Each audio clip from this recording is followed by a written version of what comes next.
ಬಂಗ್ಲೆ ಮಲ್ಲಿಕಾರ್ಜುನ ಅವರೇ, ವೇದಿಕೆಯಲ್ಲಿ ಆಸೀನರಾಗಿರುವಂಥ ಎಲ್ಲ ಗಣ್ಯಮಾನ್ಯರೇ, ಸಭೆಯಲ್ಲಿ ಆಸೀನರಾಗಿರುವಂಥ ಎಲ್ಲ ಪತ್ರಿಕೋದ್ಯಮಿಗಳೇ, ಇತರ ಆಹ್ವಾನಿತರೇ, ಕರ್ನಾಟಕ ಕಾರ್ಯನಿರತ ಪತ್ರಕರ್ತರ 3ನೇ ರಾಜ್ಯ ಸಮ್ಮೇಳನದ ಪತ್ರಕರ್ತರ ಹಬ್ಬದಲ್ಲಿ ಭಾಗವಹಿಸೋಕ್ಕೆ ನನಗೆ ಭಾಳ ಹೆಮ್ಮೆ ಆಗ್ತಾ ಇದೆ. ಒಂದು ಅರ್ಥಪೂರ್ಣ ಕಾರ್ಯಕ್ರಮ ಅಂತ ಹೇಳಿದೆ. ಯಾಕಂದರೆ ಈ ಕಾರ್ಯಕ್ರಮದಲ್ಲಿ ಪತ್ರಕರ್ತರ ಭವಿಷ್ಯದ ಬಗ್ಗೆ ಕಾಳಜಿ ಇಟ್ಕೊಂಡು ಅವರಿಗಾಗಿ ಸಹಾಯ ಮಾಡುವ ಹಲವಾರು ವಿಚಾರಗಳನ್ನು ಬಂಗ್ಲೆ ಮಲ್ಲಿಕಾರ್ಜುನ ಅವರು ನಿಮ್ಮ ಮುಂದೆ ಇಟ್ಟಿದ್ದಾರೆ. ಬರೀ ಒಂದು ಆಚಾರಕ್ಕೆ ಮಾತ್ರ ಅಲ್ಲ, ಪತ್ರಕರ್ತರ ಭವಿಷ್ಯಕ್ಕೂ ಕೂಡ ಸಹಾಯ ಆಗಬೇಕೆನ್ನುವ ಹಿನ್ನೆಲೆಯಲ್ಲಿ ಭಾಳಷ್ಟು ಪ್ರಯತ್ನವನ್ನು ಕರ್ನಾಟಕ ಕಾರ್ಯನಿರತ ಪತ್ರಕರ್ತರ ಸಂಘದವರು ಮಾಡ್ತಾ ಇದ್ದಾರೆ. ಇದರ ಬಗ್ಗೆ ಮಾಹಿತಿಯನ್ನು ಕೂಡ ಸಾಧಕರಿಗೆ ಕೊಟ್ಟಿದ್ದಾರೆ. ಅದಕ್ಕೆ ನಾನು ಅವರನ್ನು ಅಭಿನಂದಿಸ್ತಾ ಇದ್ದೇನೆ. ಮಲ್ಲಿಕಾರ್ಜುನವರು ತಮ್ಮ ಭಾಷಣದಲ್ಲಿ ಹೇಳಿದರು, ಮಾಧ್ಯಮವನ್ನು ಸಂವಿಧಾನದ 4ನೇ ಸ್ತಂಭವಾಗಿ ರಾಜಕಾರಣಿಗಳು ಪರಿವರ್ತಿಸಿದ್ದಾರೆ ಅಂತ. ನಾನು ಸಂವಿಧಾನವನ್ನು ಭಾಳ ಸಲ ಅಧ್ಯಯನ ಮಾಡಿದಂಥ ವ್ಯಕ್ತಿ. ಅದರಲ್ಲಿ 3 ಸ್ತಂಭಗಳ ಸ್ಥಾಪನೆ ಆಗಿದೆ: ಶಾಸಕಾಂಗ, ಕಾರ್ಯಾಂಗ, ನ್ಯಾಯಾಂಗ. ಆದರೆ ಪತ್ರಕರ್ತರ ಸಮಾಜದಲ್ಲಿ ಅವರ ಪಾತ್ರವನ್ನು ನೋಡಿಕೊಂಡು ಅವರಿಂದ ಜನರಿಗಾಗುವಂಥ ಹಲವಾರು ಸೌಲಭ್ಯಗಳನ್ನು ಗಮನಿಸಿ ಸಮಾಜ ಇವರನ್ನು ಸಂವಿಧಾನದ 4ನೇ ಸ್ತಂಭವಾಗಿ ಒಪ್ಪಿಕೊಂಡಿದ್ದಾರೆ. ಯಾವ ರಾಜಕಾರಣಿಗಳು ಕೂಡ ಅಲ್ಲ. ಆದ್ದರಿಂದ ಇವತ್ತಿಗೂ ಕೂಡ ಸಂವಿಧಾನದಲ್ಲಿ ಪತ್ರಕರ್ತರ ಪಾತ್ರವನ್ನು ನಾವು ಚರ್ಚೆ ಮಾಡಿದಾಗ ಅವರನ್ನು 4ನೇ ಸ್ತಂಭಕ್ಕೆ ಸೇರಿದವರಂತ ಹೇಳಬೇಕಾಗಿದ್ದರೆ ಅದು ಸಮಾಜ ಹೊರತು ಯಾವುದೇ ಒಂದು ಸಮಾಜದ ಗುಂಪು ಅಲ್ಲ. ಈ ರೀತಿ ಇನ್ಯಾವ ದೇಶದಲ್ಲೂ ಕೂಡ ಮಾಧ್ಯಮವನ್ನು ಅವರ ಸಂವಿಧಾನದ ಸ್ತಂಭವಾಗಿ ಪರಿಗಣಿಸುವ ಪ್ರಯತ್ನ ಯಾವ ದೇಶದಲ್ಲೂ ಆಗಿಲ್ಲ. ಬರೀ ನಮ್ಮ ದೇಶದಲ್ಲಿ ಮಾತ್ರ ಆಗಿದೆ. ಬಂಧುಗಳೇ, ಇವತ್ತು ಮಾಧ್ಯಮದಿಂದ ನಮಗೆ ಬರುವಂಥ ಮಾಹಿತಿಯಿಂದ ನಮಗೆ ಭಾಳಷ್ಟು ವಿಚಾರಗಳು ನಮ್ಮ ಗಮನಕ್ಕೆ ಬಂದಿದೆ. ಅದು ಯಾವುದು ಸರಿ ಯಾವುದು ತಪ್ಪು ಅನ್ನೋದನ್ನು ನಾವೇ ನಿರ್ಧಾರ ಮಾಡಬೇಕಾಗಿದೆ.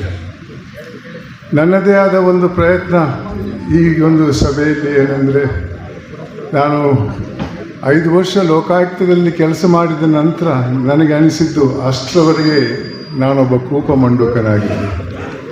ಸಮಾಜದಲ್ಲಿ ಆಗು ಹೋಗುವಂಥ ಅನ್ಯಾಯದ ಬಗ್ಗೆ ನನಗೆ ಜಾಸ್ತಿ ಅರಿವಿರಲಿಲ್ಲ. ನಾನು ಸುಖವಾಗಿದ್ದೆ, ಭಾಳಷ್ಟು ಜನರು ಸುಖವಾಗಿದ್ದರಂತ ತಿಳ್ಕೊಂಡಂಥ ವ್ಯಕ್ತಿ ನಾನು. ಲೋಕಾಯುಕ್ತಕ್ಕೆ ಬಂದ ಸ್ವಲ್ಪ ಸಮಯದಲ್ಲೇ ಭಾಳಷ್ಟು ಅನ್ಯಾಯವನ್ನು ಕಂಡೆ. ಇದು ಯಾಕೆ ಈ ರೀತಿ ಆಗ್ತಾ ಇದೆ ಅಂತ ನಾನು ನನ್ನಲ್ಲೇ ಚರ್ಚೆ ಮಾಡಿದಾಗ ನನಗೆ ಅನಿಸಿದ್ದು, ಇದು ವ್ಯಕ್ತಿಗಳ ತಪ್ಪಲ್ಲ, ಇದು ಸಮಾಜದ ತಪ್ಪು. ನಾನು ಚಿಕ್ಕವನಾಗಿದ್ದಾಗ ಅಂತಹ ಸಮಾಜದಲ್ಲಿದ್ದೆ. ಆ ಸಮಾಜ ಒಳ್ಳೆಯ ಕೆಲಸ ಮಾಡಿದ್ದವರನ್ನು ಗುರುತಿಸಿ ಸನ್ಮಾನಿಸ್ತಾ ಇತ್ತು, ತಪ್ಪು ಮಾಡಿದ್ದವರಿಗೆ ಶಿಕ್ಷಿಸ್ತಾ ಇತ್ತು. ಉದಾಹರಣೆಗೆ, ನನ್ನ ಗ್ರಾಮದಲ್ಲಿ ಯಾರಾದರೂ ತಪ್ಪು ಮಾಡಿದರೆ, ನನ್ನ ಜೈಲಿಗೆ ಹೋಗಿದ್ದರೆ ನನ್ನ ಪೋಷಕರು ಹೇಳ್ತಾಯಿದ್ರು, ಆ ಮನೆ ಹತ್ತಿರ ಹೋಗಬೇಡ ಅಂತ. ಅದೊಂದು ಸಾಮಾಜಿಕ ಶಿಕ್ಷೆ ಆಗಿತ್ತು, ಅದು ಕೋರ್ಟಿನ ಶಿಕ್ಷೆ ಅಲ್ಲ. ಅದು ತಪ್ಪು ಮಾಡಿದ್ದವನಿಗೆ ಮಾತ್ರ ಶಿಕ್ಷೆ ಅಲ್ಲ, ಆತನ ಕುಟುಂಬದ ಸದಸ್ಯರಿಗೂ ಆಗ್ತಾ ಇತ್ತು. ಆದ್ದರಿಂದ ಜನರು ತಪ್ಪು ಮಾಡೋಕ್ಕೆ ಹೆದರ್ತಾ ಇದ್ದರು. ಇವತ್ತು ಆ ಸಮಾಜದ ಭಾವನೆಯಲ್ಲಿ ಭಾಳಷ್ಟು ಬದಲಾವಣೆ ಬಂದಿದೆ. ಇವತ್ತಿನ ಸಮಾಜ ಬರೀ ಶ್ರೀಮಂತಿಕೆ ಮತ್ತು ಅಧಿಕಾರವನ್ನು ಪೂಜಿಸುವಂತಹ ಸಮಾಜದಲ್ಲಿ ನಾವಿದ್ದೇವೆ. ಪ್ರಾಮಾಣಿಕರಿಗೆ ಯಾವುದೇ ಬೆಲೆ ಇಲ್ಲ. ಪ್ರಾಮಾಣಿಕರ ಬಗ್ಗೆ ಮಾತಾಡಿದರೆ, ಬಿಡ್ರಿ ಅವನು ತಿನ್ನಲ್ಲ, ಇನ್ನೊಬ್ಬನಿಗೂ ತಿನ್ನಕ್ಕೆ ಬಿಡಲ್ಲ ಅನ್ನೋ ಮಾತು ಸರ್ವಸಾಧಾರಣವಾದದ್ದು. ಬಂಧುಗಳೇ, ಇದರಿಂದ ಏನಾಗಿದೆ ನೋಡಿ, ಇವತ್ತು ಸಮಾಜದಲ್ಲಿ ಗೌರವ ಯಾರಿಗೆ? ಜೈಲಿಗೆ ಹೋಗಿ ಜಾಮೀನು ತಗೊಂಡು ಬರುವಂತಹ ವ್ಯಕ್ತಿಗಳನ್ನು ಸ್ವಾಗತ ಮಾಡೋಕ್ಕೆ ಏರ್ಪೋರ್ಟಿಗೆ ಹೋಗ್ತಾರೆ. ಎಂತಹ ಸಮಾಜದಲ್ಲಿದೆ? ಅಧಿಕಾರದಲ್ಲಿದ್ದವರಿಗೆ ಒಂದು ಸಲಾಮ್. ಅವನು ಯಾವ ರೀತಿಯಲ್ಲಿ ಅಧಿಕಾರಕ್ಕೆ ಹೋದ, ಎಷ್ಟು ಹಣ ಕೊಟ್ಟು ಆ ಹುದ್ದೆಗೆ ಬಂದ, ಯಾವ ಕಾರಣಕ್ಕಾಗಿ ಆ ಹುದ್ದೆಗೆ ಬಂದ ಅನ್ನೋ ವಿಚಾರದಲ್ಲಿ ಯಾವುದೇ ಗೊಡವೆ ಇಲ್ಲ. ಕಷ್ಟಪಟ್ಟು ತನ್ನ ಜೀವನದಲ್ಲಿ ತ್ಯಾಗ ಮಾಡಿ ದೊಡ್ಡ ಹುದ್ದೆಗೆ ಹೋದಂಥ ಪ್ರಾಮಾಣಿಕ ವ್ಯಕ್ತಿಗೆ ಯಾವುದೇ ಬೆಲೆ ಇಲ್ಲ. ಯಾಕಂದರೆ ಸಮಾಜ ಅವರನ್ನು ಗೌರವಿಸಲ್ಲ. ನಾವು ಕೂಡ ಅದೇ ದಾರಿಯಲ್ಲಿ ಹೋಗ್ತಾ ಇದ್ದೇವೆ. ಇದರಿಂದ ಸಮಾಜದಲ್ಲಿ ಒಂದು ಪೈಪೋಟಿ ಶುರುವಾಗಿದೆ. ನಾನು ಶ್ರೀಮಂತನಾಗಬೇಕು, ನಾನು ದೊಡ್ಡ ಹುದ್ದೆಗೆ ಹೋಗಬೇಕು ಅಂತ. ಏನೂ ತಪ್ಪಿಲ್ಲ ಶ್ರೀಮಂತನಾಗುವುದರಲ್ಲಿ. ಸರಿದಾರಿಯಲ್ಲಿ ಶ್ರೀಮಂತರಾಗಿ ಕೋಟ್ಯಾಂತರ ರೂಪಾಯಿ ಮಾಡಿ ಏನೂ ತಪ್ಪಿಲ್ಲ. ಆದರೆ ಇನ್ನೊಬ್ಬನ ಜೇಬಿ ಕೈ ಹಾಕಿಲ್ಲ, ಇನ್ನೊಬ್ಬನ ಹೊಟ್ಟೆ ಕಲ್ಲಾಕಿಲ್ಲ. ಬಂಧುಗಳೇ, ಇವತ್ತು ಒಂದೊಂದು ಹಗರಣದಲ್ಲಿ 1,76,000 ಕೋಟಿ ರೂಪಾಯಿ, 1,86,000 ಕೋಟಿ ರೂಪಾಯಿ ಕೊಳ್ಳೆ ಹೊಡೀತಾರೆ ಅಧಿಕಾರದಲ್ಲಿದ್ದವರು. 2G ಎನ್ನುವ ಒಂದು ಹಗರಣದಲ್ಲಿ ಒಂದು ದಶಕದಲ್ಲಿ ಆದಂಥ ಸಾವಿರಾರು ಹಗರಣದಲ್ಲಿ ಒಂದು ಹಗರಣದಲ್ಲಿ 1,76,000 ಕೋಟಿ ರೂಪಾಯಿ. ಅದೇ ರೀತಿ ಕೋಲ್ಗೇಟ್ ಅನ್ನೋ ಹಗರಣದಲ್ಲಿ 1,86,000 ಕೋಟಿ ರೂಪಾಯಿ ಕೊಳ್ಳೆ ಹೊಡೀತಾರೆ. ಆ ದಶಕದಲ್ಲಿ ಆದಂಥ ಲಕ್ಷ ಕೋಟಿ ರೂಪಾಯಿಯ ಹಗರಣಗಳ ಹಣವನ್ನು ಮೊತ್ತ ಹಾಕಿದರೆ ಎಷ್ಟು ಹಣ ಸೋರ್ಕೊಂಡು ಹೋಗಿದೆ ಅಂತ ಲೆಕ್ಕ ಹಾಕಿ. ಅದರಲ್ಲಿ ಎಷ್ಟು ಜನ ಸೇರಿದ್ದಾರೆ, ಅವ್ರಿಗೆ ಎಷ್ಟು ಜನ ಗೌರವ ಕೊಡ್ತಾರೆ, ಸಮಾಜದಲ್ಲಿ ಅವರಿಗೆ ಏನು ಅಧಿಕಾರ ಇದೆ ಅಂತ ಸ್ವಲ್ಪ ಯೋಚನೆ ಮಾಡಿ. ಯಾವ ರೀತಿಯಲ್ಲಿ ದೇಶದ ಅಭಿವೃದ್ಧಿ ಆಗೋಕ್ಕೆ ಸಾಧ್ಯ ಇದೆ? ಹೌದು, ಭಾಳಷ್ಟು ಅಭಿವೃದ್ಧಿ ಆಗಿದೆ. ಆದರೆ ಈ ಒಂದು ದುರಾಸೆ ನಮ್ಮ ಸಮಾಜದಲ್ಲಿ ಇಲ್ಲದೆ ಹೋಗ್ತಾ ಇದ್ದರೆ ನಮ್ಮ ದೇಶ ಭೂಲೋಕದಲ್ಲಿ ಆರ್ಥಿಕವಾಗಿ ನಂಬರ್ 1 ದೇಶ ಆಗ್ತಾ ಇತ್ತು. ಆದರೆ ಅದು ಆಗದಂಗೆ ನೋಡ್ಕೊಳ್ತಾ ಇದ್ದಾರೆ ಅಧಿಕಾರದಲ್ಲಿದ್ದವರು. ಅವರು ಇವರು ಈ ಪಕ್ಷ ಆ ಪಕ್ಷ ಅಂತ ಅಲ್ಲ. ಇದಕ್ಕೆ ಮೂಲ ಕಾರಣ ನಮ್ಮ ಸಮಾಜದಲ್ಲಿ ಅಭಿವೃದ್ಧಿ ಆಗಿರುವಂಥ ಒಂದು ರೋಗ. ಈ ಪದ ಬೇಕಂತಲೇ ಬಳಸ್ತಾ ಇದ್ದೇನೆ, ದುರಾಸೆ. 1985ರಲ್ಲಿ ಅಂದಿನ ಪ್ರಧಾನಮಂತ್ರಿ ದಿವಂಗತ ರಾಜೀವ್ ಗಾಂಧಿಯವರು ಮೈಸೂರಲ್ಲಿ ಬಹಿರಂಗವಾಗಿ ಹೇಳಿದ ಮಾತು. ಅಂದು ಸರ್ಕಾರ ಅಭಿವೃದ್ಧಿಗೆ ಕೊಟ್ಟಂಥ 1 ರೂಪಾಯಲ್ಲಿ ಕೊನೆ ಹಂತಕ್ಕೆ ಹೋದದ್ದು 15 ಪೈಸೆ ಮಾತ್ರ. 85ನೇ ಇಸವಿಯಲ್ಲಿ. 2025ರಲ್ಲಿದ್ದೇವೆ, ದುರಾಸೆ ಕಮ್ಮಿ ಆಗಿಲ್ಲ. ಇವತ್ತು 100 ರೂಪಾಯಲ್ಲಿ 15 ಪೈಸೆ ಹೋಗ್ಬೋದು. ಯಾಕೆ ಈಗ ಒಂದು ಕಾರ್ಯಕ್ರಮದಲ್ಲಿ ನಾನು ಈ ಭ್ರಷ್ಟಾಚಾರದ ವಿಚಾರ ಮಾತಾಡ್ತಾ ಇದ್ದೇನೆ? ಯಾಕೆಂದರೆ ಮಾಧ್ಯಮ ಜನರಲ್ಲಿ ಹುಟ್ಟಿಸಿದಂಥ ಒಂದು ಕಾನ್ಫಿಡೆನ್ಸ್ನಿಂದಾಗಿ.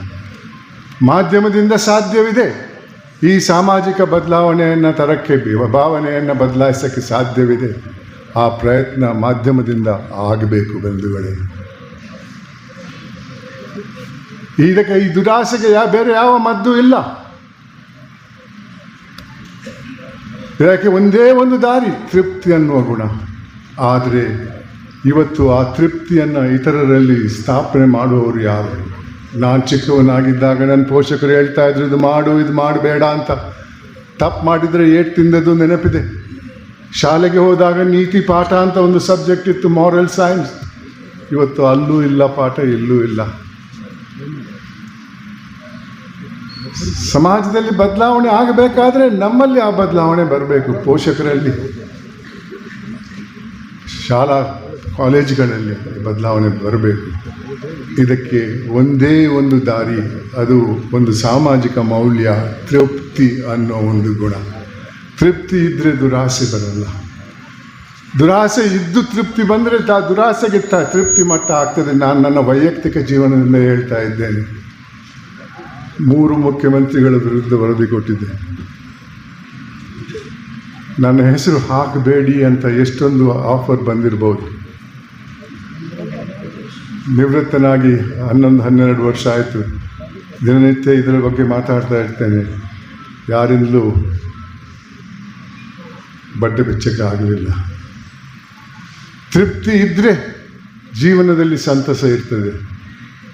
ತಪ್ಪು ದಾರಿಯಲ್ಲಿ ಶ್ರೀಮಂತನಾದವನಿಗೆ ರಾತ್ರಿ ನಿದ್ದೆ ಬರಲ್ಲ. ಯಾವಾಗ ಎನ್ಫೋರ್ಸ್ಮೆಂಟ್ ಡಿಪಾರ್ಟ್ಮೆಂಟ್ನವ್ರು ಬರ್ತಾರೋ, ಯಾವಾಗ ಇನ್ಕಮ್ ಟ್ಯಾಕ್ಸ್ ಡಿಪಾರ್ಟ್ಮೆಂಟ್ನವ್ರು ಬರ್ತಾರೋ, ಯಾವಾಗ ದರೋಡೆಗೋರು ಬರ್ತಾರೋ. ಯಾಕಂದರೆ ಅಕ್ರಮವಾಗಿ ಮಾಡಿದ ಸಂಪತ್ತನ್ನು ಬ್ಯಾಂಕಲ್ಲಿ ಇಡೋಕ್ಕಾಗಲ್ಲ, ನಿದ್ದೆ ಬರಲ್ಲ. ಆದರೂ ಹಣ ಬೇಕು ಎಂದರೆ ಯಾವ ರೀತಿಯಲ್ಲಾದರೂ ಪರವಾಗಿಲ್ಲ, ಹಣ ಬೇಕು ಅನ್ನೋ ಒಂದು ರೋಗ ಅದು. ತೃಪ್ತಿ ಇದ್ದರೆ ಆ ದುರಾಸೆ ಬರಲ್ಲ. ತೃಪ್ತಿ ಅಂದರೆ ಒಂದು ಹಂತಕ್ಕೆ ಡಿಗ್ರಿ ಬಂತು, ಕೆಲಸ ಸಿಕ್ತು, ಇನ್ನೇನು ಬೇಡ ನಾನು ಸನ್ಯಾಸಿ ಆಗ್ತೇನೆ ಅಂತಲ್ಲ. ಎಲ್ಲರಲ್ಲೂ ಆಕಾಂಕ್ಷೆ ಅನ್ನೋ ಒಂದು ಗುಣ ಇರಬೇಕು. ಜಾಸ್ತಿ ಓದಬೇಕು, ದೊಡ್ಡ ಹುದ್ದೆಗೆ ಹೋಗಬೇಕು, ಶ್ರೀಮಂತನಾಗಬೇಕು, ಏನೂ ತಪ್ಪಿಲ್ಲ. ಕಾನೂನು ಚೌಕಟ್ಟಲ್ಲಿ ಪಡೆದ ಸಂಪತ್ತಲ್ಲಿ ಏನೂ ತಪ್ಪಿಲ್ಲ, ಶ್ರೀಮಂತರಾಗಿ. ಅದೇ ರೀತಿ ದೊಡ್ಡ ಹುದ್ದೆಗೆ ಹೋಗಿ, ಆದರೆ ಹುದ್ದೆಯ ಜವಾಬ್ದಾರಿಯನ್ನು ಸ್ವಲ್ಪ ಅರ್ಥ ಮಾಡಿಕೊಳ್ಳಿ. ನೀವು ಆ ಹುದ್ದೆಗೆ ಹೋಗುವುದು ಜನರ ಸೇವೆಗಾಗಿ ಹೊರತು ಜನರ ಮಾಲೀಕರಾಗಿ ಅಲ್ಲ. ಆದರೆ ಇವತ್ತು ಭಾವನೆಗಳು ಬೇರೆಯೇ ಇದೆ. ಸರಕಾರಿ ನೌಕರನಾದರೆ ಸರಕಾರಿ ಜನರ ಮಾಲೀಕ ಅಂತ. ಅದೇ ರೀತಿ ಇನ್ನೊಂದು ಮೌಲ್ಯದ ಅಗತ್ಯವಿದೆ, ಅದು ಮಾನವೀಯತೆ. ನಾವೆಲ್ಲ ತಿಳ್ಕೊಂಡಿದ್ದೇವೆ ನಾವು ಹುಟ್ಟುವಾಗ ಮಾನವರಾಗಿ ಹುಟ್ಟುತ್ತೇವೆ ಅಂತ. ಮಾನವ ಅನ್ನುವ ಗುಂಪೇ ಸೈನ್ಸಲ್ಲಿ ಇಲ್ಲ. ಸೈನ್ಸಲ್ಲಿ ನಾವು ಹುಟ್ಟುವುದು ಹೋಮೋಸಿಪಿಯನ್ಸ್ ಅನ್ನೋ ಒಂದು ಗುಂಪಿಗೆ. ಅದಕ್ಕೂ ಮಾನವೀಯತೆಗೂ ಯಾವ ಸಂಬಂಧನೂ ಇಲ್ಲ. ಮಾನವೀಯತೆ ಅನ್ನೋದು ನಮ್ಮ ಹಿರಿಯರು ಕಟ್ಟಿದಂಥ ಒಂದು ಮೌಲ್ಯ. ಸಮಾಜದಲ್ಲಿ ಶಾಂತಿ ಸೌಹಾರ್ದ ಇರಬೇಕನ್ನೋ ಹಿನ್ನೆಲೆಯಲ್ಲಿ ನಮ್ಮ ಗುರುಗಳು ಕವಿಗಳು ಬರೆದಿದ್ದಾರಲ್ಲ, ಏನೇ ಆಗು ನಿನಗೆ ಬೇಕಾದವನಾಗು, ಆದರೆ ಮೊದಲು ಮಾನವನಾಗು ಅಂತ. ನನಗೆ 85 ವರ್ಷ. ಇವಾಗ 1851 ಶಾಲಾ ಕಾಲೇಜಿಗೆ ಹೋಗಿದ್ದೇನೆ ಮಕ್ಕಳ ಜೊತೆ ಈ 2 ಮೌಲ್ಯಗಳನ್ನು ಅಳವಡಿಸಿ ಅಂತ ತಿಳಿಸೋಕ್ಕೆ. ಅಲ್ಲಿ ನನ್ನದೇ ಆದ ಒಂದು ಸಂದೇಶವನ್ನು ಕೊಟ್ಟಿರ್ತೇನೆ ಮಕ್ಕಳಿಗೆ. ಹುಟ್ಟುವಾಗ ಮಾನವನಾಗಿ ಹುಟ್ಟದೇ ಇದ್ದರೂ ಜೀವನ ಪಥದಲ್ಲಿ ಮಾನವೀಯತೆಯನ್ನು ಅಳವಡಿಸಿಕೊಂಡು ಸಾಯುವಾಗ ಮಾನವನಾಗಿ ಸತ್ತರೆ ಅದಕ್ಕೆ ಮೇಲ್ಪಟ್ಟಂಥ ಗೌರವ ಯಾವುದೂ ಇಲ್ಲ. ಪತ್ರಕರ್ತ ಮಿತ್ರರೇ, ನಿಮಗೆ ಈ ಜನರ ಭಾವನೆಯನ್ನು ಬದಲಾಯಿಸುವಂಥ ಸಂದರ್ಭಗಳು ಭಾಳಷ್ಟು ಇವೆ. ಸುಲಭವಲ್ಲ, ಆದರೆ ಪ್ರಯತ್ನ ಮಾಡಬೇಕು. ಮಾಧ್ಯಮದ ಸಹಾಯ ಇದ್ದರೆ ಖಂಡಿತವಾಗಿಯೂ ಈ ಒಂದು ಸಮಾಜದ ಭಾವನೆಯನ್ನು ಬದಲಾಯಿಸಿ 2 ಮೌಲ್ಯಗಳನ್ನು ಮಾನವರಲ್ಲಿ ಅಳವಡಿಸಿದರೆ ತೃಪ್ತಿ ಮತ್ತು ಮಾನವೀಯತೆ ಈ ಲೋಕ ಭಾಳ ಒಳ್ಳೆಯ ಜಾಗ ಆಗ್ತದೆ. ಒಳ್ಳೆಯ ರೀತಿಯಲ್ಲಿ ಜೀವನ ಬಯಸ್ಬೋದು. ಅಂಥ ಪ್ರಯತ್ನ ಆಗಲಿ ಅಂತ ನಿಮ್ಮೆಲ್ಲರಿಗೂ ಬೇಡ್ಕೊಳ್ತಾ ನನ್ನ ಮಾತಿಗೆ ವಿರಾಮ ಕೊಡ್ತಾ ಇದ್ದೇನೆ. ಗೌರವದ ಚಪ್ಪಾಳೆ ಬದಿಗೆ ವಂದಿಸೋಣ ಅಂತ ಹೇಳುತ್ತಾ, ತುಮಕೂರು ಜಿಲ್ಲೆಯ ಕೊಟ್ಟಿಗೆರೆ ತಾಲೂಕದ ನನ್ನೆಲ್ಲ ಪ್ರೀತಿಯ ಪತ್ರಕರ್ತ ಬಂಧುಗಳೆಲ್ಲರೂ ಸೇರಿ ವಿಶೇಷವಾಗಿರುವ ಸತ್ಕಾರವನ್ನು ಮಾಡ್ತಾ ಇದ್ದಾರೆ. ಒಂದ್ಸಲ ಜೋರಾದ ಚಪ್ಪಾಳೆ ಮುಖ್ಯವಾಗಿ ಮತ್ತೊಮ್ಮೆ ಮಗದೊಮ್ಮೆ ವಂದನೆ ತಿಳಿಸ್ತಾ ಇದ್ದೇವೆ. ಇದೀಗ ಮುಂದೆ ಯಾರಿಗೂ ಕೂಡ ವೇದಿಕೆಯಲ್ಲಿ ಅವಕಾಶವನ್ನ ಇರುವುದಿಲ್ಲ. ಕಾರ್ಯಕ್ರಮದಲ್ಲಿ ಹತಾಶವನ್ನ ಯಾರು ಕೂಡ ಮಾಡ್ಕೋಬೇಡಿ ತಮ್ಮಲ್ಲಿ ವಿನಂತಿಸ್ಕೊಳ್ತಾ ಇದ್ದೇವೆ.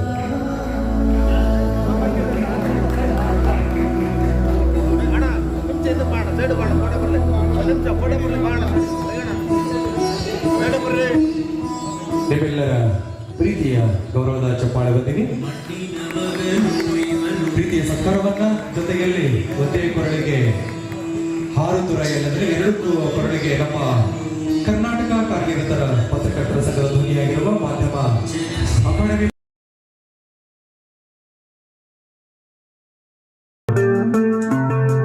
RTV ಕನ್ನಡ ಚಿನ್ನದ ನಾಡಿನ ಕನ್ನಡಿಗರ ಧ್ವನಿ ನಮ್ಮ ಚಾನೆಲ್ ವೀಕ್ಷಿಸಿದ ನಂತರ ಲೈಕ್ ಮಾಡಿ, ಶೇರ್ ಮಾಡಿ, ಸಬ್ಸ್ಕ್ರೈಬ್ ಮಾಡಿಕೊಳ್ಳಿ. ರಾಯಚೂರು ಜಿಲ್ಲೆಯ ಪ್ರತಿನಿಧಿ ಶ್ರೀನಿವಾಸ್ ಮಧುಶ್ರೀ, ಹಟ್ಟಿ ಚಿನ್ನದ ಗಣಿ. ಧನ್ಯವಾದಗಳು.